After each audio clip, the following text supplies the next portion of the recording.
नमस्कार विद्यार्थी मित्रांनो, स्वागत आहे आपलं पुन्हा एकदा एम-पी-सी लायब्ररी या आपल्या यूट्यूब चॅनलमध्ये. आज आहे 5 नोव्हेंबर 2025. सुरू करूयात आजच्या चालू घडामोडी. सर्वप्रथम आपण आज पाहणार आहोत प्रोजेक्ट चित्ता अंतर्गत पुन्हा कोणत्या देशातून चित्ते आणणार आहेत? कोणते राज्य अत्यंत गरिबी निर्मूलन करणारे पहिले राज्य ठरलेले आहे? दया डोंगरे यांचे दुःखद निधन झालेले आहे. त्यांच्याबद्दल थोडक्यात माहिती पाहणार आहोत. भारतामधील आतापर्यंतचे सर्व वेतन आयोग कोणते आहेत हे देखील आपण आज पाहणार आहोत. आणि संरक्षण लेखा महानियंत्रक म्हणून कोणाची नियुक्ती करण्यात आलेली आहे याबद्दल देखील आपण आज पाहणार आहोत. त्यामुळे या सविस्तरपणे चालू घडामोडी समजून घेण्यासाठी व्हिडिओ शेवटपर्यंत अवश्य पहा. सुरू करूयात कालच्या एका प्रश्नाने.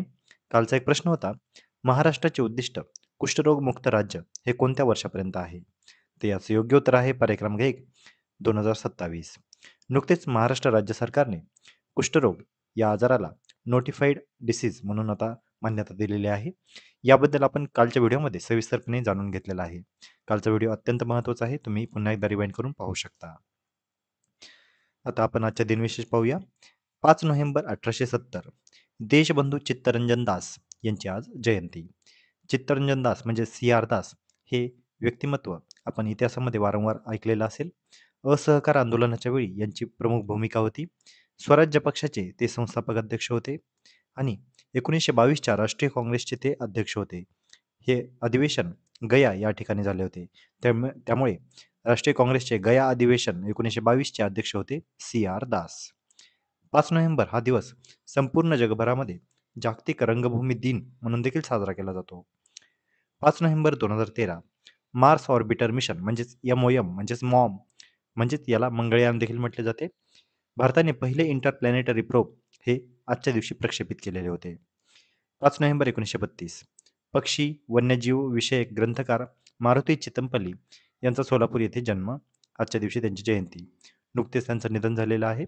त्यामुळे आपल्याला त्यांचा जन्म आणि त्यांचं निधन या दोन्ही तारखा माहिती असणं आवश्यक आहे. तर आता दिनविशेष आपण पाहिलेले आहेत. आपण आता आपल्या चालू घडामोडींना प्रश्नोत्तराच्या स्वरूपामध्ये पाहण्यास सुरुवात करूया. प्रश्न क्रमांक 1, प्रोजेक्ट चित्ता अंतर्गत पहिल्यांदा चित्ते कोणत्या देशातून आणले गेलेले होते? तर यासाठीचे पर्याय आहेत पर्याय क्रमांक 1 दक्षिण आफ्रिका, पर्याय क्रमांक 2 बोत्स्वाना, पर्याय क्रमांक 3 नामिबिया आणि पर्याय क्रमांक 4 टांझानिया. तर या प्रश्नाचं योग्य उत्तर आहे पर्याय क्रमांक 3 नामिबिया. तर सध्या प्रोजेक्ट चित्ता हा सध्या चर्चेतील मुद्दा आहे. चर्चेचं कारण काय? कारण भारताने आता डिसेंबर 2025 पर्यंत बोत्स्वाना या देशातून 8 चित्त्यांची आणखी एक तुकडी आणली जाणार आहे हे घोषित केलेले आहे. प्रोजेक्ट चित्ता हा जगातील पहिला आंतरखंडीय मोठा मांसाहारी प्राणी स्थानांतरण कार्यक्रम आहे. 1952 मध्ये चित्ता भारतातून नामशेष झालेला होता.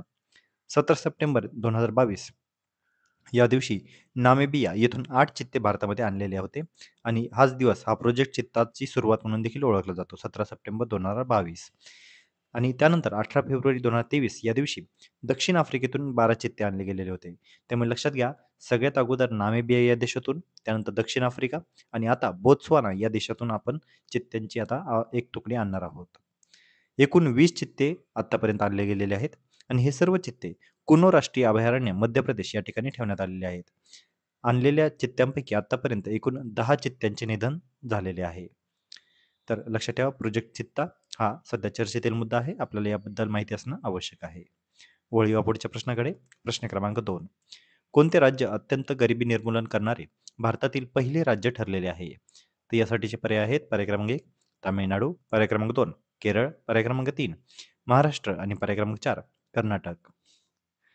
तर या प्रश्नाचं योग्य उत्तर आहे पर्याय क्रमांक 2 केरळ. केरळ हे राज्य आता अत्यंत गरिबी निर्मूलन करणारे देशातील पहिले राज्य ठरलेले आहे. याची घोषणा 1 नोव्हेंबर 2025 या दिवशी करण्यात आली.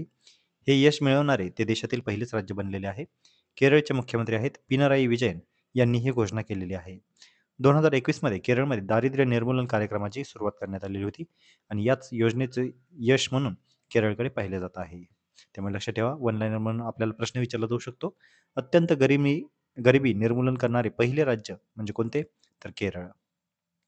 प्रश्न क्रमांक 3, दया डोंगरे यांनी कोणत्या संस्थेमध्ये अभिनयाचे प्रशिक्षण घेतले होते? तर यासाठीचे पर्याय आहेत पर्याय क्रमांक 1 national school of drama Delhi, पर्याय क्रमांक 2 film and television institute of India, पर्याय क्रमांक 3 सत्यजित राय फिल्म इन्स्टिट्यूट आणि पर्याय क्रमांक 4 FTII पुणे. तर या प्रश्नाचं योग्य उत्तर आहे पर्याय क्रमांक 1 national school of drama Delhi. तर नुकतेच ज्येष्ठ अभिनेत्री दया डोंगरे यांचं दुःखद निधन झालेलं आहे. मराठी व हिंदी चित्रपटांतील चरित्र भूमिका आणि खाष्ट सासूच्या ठसकेबाज व्यक्तिरेखा यांनी प्रेक्षकावर त्यांच्या अभिनयाने ठसा उमटवलेला होता. तुझी माझी जोडी जमली रे, लेकुरे उदंड झाली, नांदा सौख्य बरे या लोकप्रिय नाटकांतील भूमिका त्यांच्या विशेष गाजल्या होत्या. बिन्हाड वाजलं, मंतरलेली चैत्रवेल, माणसाला डंख मातीचा, माता द्रौपदी या नाटकामध्ये त्यांनी अभिनयाची बहार दाखवली होती. अमरावती येथे जन्मलेल्या दया डोंगरे यांना अभिनयाचा वारसा आई यमुनाताई मोडक आणि आत्या शांता मोडक यांच्याकडून मिळालेला होता. संगीताची आवड जोपासल्यानंतर त्यांनी दिल्लीतील national school of drama NSD यामधून अभिनयाचे प्रशिक्षण घेतलेले होते. त्यामुळे नाव लक्षात ठेवा, दया डोंगरे. त्यांचं आता नुकतंच दुःखद निधन झालेले आहे. त्यांनी ज्या ज्या काही महत्त्वाच्या चित्रपटांमध्ये काम केलेलं आहे त्याबद्दल देखील आपण पाहिलेलं आहे आणि त्यांनी NSD या ठिकाणाहून प्रशिक्षण घेतले होते हे देखील आपण पाहिलेलं आहे. त्यामुळे आपल्याला यांच्याविषयी कोणताही प्रश्न तयार झाला तर आपल्याला सोडवता यायला हवा. प्रश्न क्रमांक 4 पहिल्या वेतन आयोगाचे अध्यक्ष कोण होते? तर यासाठीचे पर्याय आहेत. पर्याय क्रमांक 1 BN श्रीकृष्ण, पर्याय क्रमांक 2 रघुवीर दयाल, पर्याय क्रमांक 3 PN सिंगल आणि पर्याय क्रमांक 4 श्रीनिवास वरदाचारी. तर या प्रश्नाचं योग्य उत्तर आहे पर्याय क्रमांक 4 श्रीनिवास वरदाचारी. तर नुकतेच 8वा वेतन आयोग हा जाहीर झालेला आहे. त्यांच्या अध्यक्षा, त्यांचे सदस्य हे देखील जाहीर झालेले आहेत. त्यामुळे सध्या वेतन आयोग हा चर्चेतील मुद्दा आहे. आपल्याला सर्व भारतामधील वेतन आयोग माहिती असणं आवश्यक आहे. त्यामुळे आता एक-एक आपण वेतन आयोग सविस्तरपणे पाहूया. पहिला वेतन आयोग हा 1946 साली स्थापन झालेला होता आणि याचे अध्यक्ष होते श्रीनिवास वरदचारी. या पहिल्या वेतन आयोगाचे सदस्य होते श्री के.सी. नियोगी, श्री पी.एस. लोकनाथन आणि या पहिल्या वेतन आयोगाची अंमलबजावणी 1947 साली झालेली होती. यांची प्रमुख शिफारस होती की प्रथमच महागाई भत्ता म्हणजे डिअरनेस अलाउन्स ही संकल्पना लागू करण्यात आली. म्हणजे लक्षात घ्या DA जी सध्याचा जो आपण वेतन आयोगातील सर्वात महत्त्वाचा मुद्दा मानला जातो. तर तो DA म्हणजेच डिअरनेस अलाउन्स म्हणजेच महागाई भत्ता याची सर्वप्रथम संकल्पना ही पहिल्या वेतन आयोगामध्ये मांडली होती आणि पहिल्या वेतन आयोगाचे अध्यक्ष होते श्रीनिवास वरदाचारी. दुसरा वेतन आयोग हा 1957 साली स्थापन करण्यात आला होता. याचे अध्यक्ष होते श्री जगन्नाथ दास, सदस्य होते श्री R.N. बॅनर्जी आणि श्री P.N. राव. याची अंमलबजावणी 1960 साली करण्यात आली आणि यांची प्रमुख शिफारस होती वेतन संरचना सुलभ केलेली होती. मानक वेतन श्रेणींची संकल्पना देखील त्यांनी सुरू केलेली होती. तिसरा वेतन आयोग हा 1970 साली स्थापन करण्यात आला. याचे अध्यक्ष होते श्री रघुवीर दयाल आणि सदस्य होते D.G. कर्वे, S.N. माथुर. अंमलबजावणी 1973 साली करण्यात आली आणि वार्षिक 3% वाढ आणि शहर पूरक भत्ता हा त्यांनी लागू केलेला होता. चौथा वेतन आयोग 1983 साली स्थापन करण्यात आला. अध्यक्ष होते PN सिंगल, सदस्य होते SD Sharma, SK Bose, doctor RM Honavar. याची अंमलबजावणी 1986 साली करण्यात आली होती. प्रमुख शिफारस होती मूलभूत वेतनामध्ये सुमारे 27% वाढ, तांत्रिक कर्मचाऱ्यांसाठी विशेष वेतन श्रेणी यांनी लागू केलेली होती. पाचवा वेतन आयोग हा 1994 साली स्थापन करण्यात आलेला होता. अध्यक्ष होते न्यायमूर्ती S. रत्नवेल पांडियन, सदस्य होते श्री SK बोस, श्री M.K. काव, श्री J.M. गिल जे सदस्य सचिव होते आणि याची अंमलबजावणी 1997 साली करण्यात आलेली होती. प्रमुख शिफारस होती वेतन श्रेणी 51 वरून 34 पर्यंत कमी करण्यात आलेली होती आणि 100% DA न्यूट्रलायझेशनची शिफारस त्यांनी केली गेलेली होती. 6वा वेतन आयोग 2006 साली स्थापन करण्यात आलेला होता. अध्यक्ष होते न्यायमूर्ती BN श्रीकृष्ण, सदस्य होते श्री रवींद्र ढोलकिया, सौ JS माथुर ज्या सदस्य सचिव होत्या. अंमलबजावणी 2008 साली करण्यात आली. प्रमुख शिफारस होती पे बँड आणि ग्रेड पे ही प्रणाली त्यांनी लागू केलेली होती. तसेच कामगिरी आधारित प्रोत्साहन योजना म्हणजेच PRIS ही त्यांनी सुचवलेली होती. 7वा वेतन आयोग 2014 साली स्थापन करण्यात आलेला होता. अध्यक्ष होते न्यायमूर्ती अशोक कुमार माथुर, सदस्य होते श्री विवेक राय जे IAS होते, डॉक्टर रथी ढोलकिया जे अर्थतज्ञ होते आणि सौ मीना अग्रवाल जे सचिव होते. याची अंमलबजावणी 2016 साली करण्यात आलेली होती आणि प्रमुख शिफारस होती ग्रेड पे प्रणाली रद्द करण्यात आलेली होती. पे मॅट्रिक्स प्रणाली लागू करण्यात आली होती आणि किमान वेतन हे 18,000 प्रति महिना इतके ठेवलेले होते. आणि आता नुकतेच जाहीर झालेला 8वा वेतन आयोग हा 2025 साली म्हणजेच यावर्षी जाहीर करण्यात आलेला आहे. याचे अध्यक्ष आहेत न्यायमूर्ती रंजना प्रकाश देसाई ज्या माजी न्यायाधीश आणि सर्वोच्च न्यायालयाचे माजी न्यायाधीश आहेत.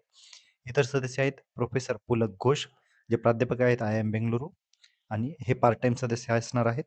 आणि पंकज जैन, जे सचिव आहेत पेट्रोलियम मंत्रालयाचे, हे सदस्य सचिव असणार आहेत. त्यामुळे लक्षात ठेवा, आपण सर्व वेतन आयोग सविस्तरपणे पाहिलेले आहेत. आपल्याला अध्यक्ष, वेतन आयोग, त्यांचे वर्ष आणि प्रमुख वैशिष्ट्य ही माहिती असणं आवश्यक आहे. प्रश्न क्रमांक 5. विश्वजित सहाय यांची कोणत्या पदावर नियुक्ती झालेली आहे? तर यासाठीचे पर्याय आहेत. पर्याय क्रमांक 1 संरक्षण सचिव, पर्याय क्रमांक 2 संरक्षण लेखा महानियंत्रक, पर्याय क्रमांक 3 नियंत्रक व महालेखा परीक्षक आणि पर्याय क्रमांक 4 अर्थसचिव. तर या प्रश्नाचं योग्य उत्तर आहे पर्याय क्रमांक 2 संरक्षण लेखा महानियंत्रक. तर नुकतीच विश्वजित सहाय यांची संरक्षण लेखा महानियंत्रक या पदी निवड झालेली आहे. श्री विश्वजित सहाय 1990च्या बॅचचे IDS ऑफिसर आहेत आणि दिल्ली विद्यापीठाच्या सेंट स्टीफन कॉलेजचे ते माजी विद्यार्थी आहेत. पद आहे त्यांचं संरक्षण लेखा नियंत्रक जनरल CGDA. नियुक्तीची तारीख आहे 1 नोव्हेंबर 2025. त्यांनी 1990 सालच्या बॅचची भारतीय संरक्षण लेखा सेवा, ज्याला IDAS म्हणले जाते, या सेवा त्यांनी केलेली आहे. तर नाव लक्षात ठेवा, संरक्षण लेखा महानियंत्रक विश्वजित सहाय. तर विद्यार्थी मित्रांनो, आजच्या अतिशय महत्त्वपूर्ण अशा चालू घडामोडी होत्या. यावर आधारित मी एक प्रश्न विचारणार आहे, ज्याचे उत्तर तुम्ही सर्वांनी आता कमेंटमध्ये द्यायचे आहे. प्रश्न आहे, भारतात प्रोजेक्ट चित्ता हा अधिकृतपणे कधी सुरू करण्यात आला? तर यासाठीचे पर्याय आहेत. पर्याय क्रमांक 1 17 सप्टेंबर 2022, पर्याय क्रमांक 2 26 जानेवारी 2023, पर्याय क्रमांक 3 15 ऑगस्ट 2022 आणि पर्याय क्रमांक 4 18 फेब्रुवारी 2023. तर या प्रश्नाचं योग्य उत्तर तुम्ही सर्वांनी आता कमेंटमध्ये द्यायचं आहे. जे कोणीही विद्यार्थी याचं योग्य उत्तर कमेंटमध्ये देतील, त्याच्या कमेंटला नक्कीच लाईक देखील देण्यात येईल. तर विद्यार्थी मित्रांनो, या होत्या आजच्या चालू घडामोडी. तर अशाच अधिकाधिक इन्फॉर्मेटिव्ह कंटेंटसाठी आपल्या MPC लायब्ररी या यूट्यूब चॅनलला सबस्क्राईब करायला अजिबात विसरू नका. धन्यवाद.